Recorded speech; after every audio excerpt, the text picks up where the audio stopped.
Hi YouTube, it's Kathy and I'm here to talk about my Sbooktober TBR. Sbooktober takes place all throughout October and it's for the spooky season. I've done it every year. I love it. This year the challenges are set up in 4 different categories and I've decided just to focus on one of the categories, and if I have time I will dip myself into the other categories. The category I chose is very unlike me, and that's Dance Floor Playlist. I am not a big dancer unless I'm drinking, and even then it's not advisable, but here we go. The first challenge is Monster Mash, a book with a monster, literally or figuratively. For that I've decided to read this novella called Depart. This one is about a natural disaster that's happening in Texas. Our main character is trans. It's Texas. Monsters, basically, is how I'm doing that. Also, weather as a monster I really enjoy, so that's why I've picked this. I don't know much about the plot of it besides that because I like to go into my books not knowing too many things, which is going to be a theme throughout this TBR, and every TBR I ever do. Next is I Put a Spell on You, and that's a book with magic. For that one I'm going to read Where Dreams Descend. All I know about this one is it's Moulin Rouge meets the Phantom of the Opera, which is wonderful. I want it in my life. I've wanted to read this for so long.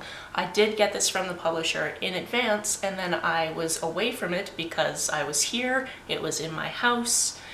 Now I can finally read it now that all of my books are being consolidated into one location. Next we have Time Warp, which is to read a book set in a different time. I could read the previous novel and that would definitely count. If I'm feeling fancy though, I think I'm going to read Typewriter Girl, which is set, I believe, in about the 1920s in London. I think it's about a little bit of a scandal and she doesn't have a reference for her job. It's just something that's been on my shelf for ages and I figured it fit this category, so why not? Weirdly enough, after I stacked up these books for my TBR, I took a few books that I didn't need anymore to the little free library that's just down the road, and in the little free library was Dear Mrs. Bird, which made me think a lot about this book, mostly because the typewriter font, let's be honest. But I believe they are set in similar time frames, and I might end up reading both of them just because. Next we have Superstition, which is based on folklore and or mythology, and for that I've decided to finally read Dark Radiance. I actually met Allison at BookNet Fest, which funnily enough I'm wearing a shirt for right now, and I've wanted to read this for a while. I actually got this, I believe, as my Secret Santa gift last Christmas, but it took forever to get here because Canada. And by here, I mean my old house. Again, this was stuck in my old house, which is why I haven't picked it up yet.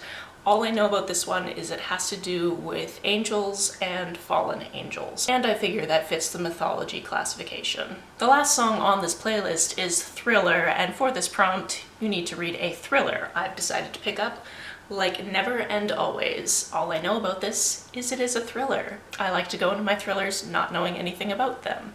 This works. I will, however, read you what's on the back in case you want to know more about it, which is On a Hot Summer Night, a screech of brakes, shattering glass, 2 lives changed forever. And then it says it's a dark contemporary YA suspense with an ending that will knock you out of your chair. It's enough to draw me in, it fulfills the thriller vibes, I'm here for it. And that's it. Those are the books that are officially on my TBR this year for Sbooktober. Are you participating in Sbooktober? If so, let me know about it down in the comments below. On the way down to the comments, if you hit that subscribe button, that would be very nice of you. If you don't feel like leaving a comment but want to make sure that I know you were here, just leave me an emoji or a smiley face if you're on your keyboard. Some people have asked if there's a way to financially support this channel, so I recently set up a Ko-fi account, which is a digital tipping service. The link for that, as well as my PayPal and my Amazon wishlist, is down below. You can like and share this as you see fit, and I will see you very soon.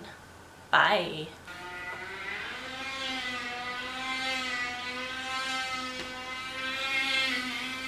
What the fuck is that? That incredibly annoying sound happens to be a small remote-controlled car that some dude has souped up and is just walking down the street using. What is happening?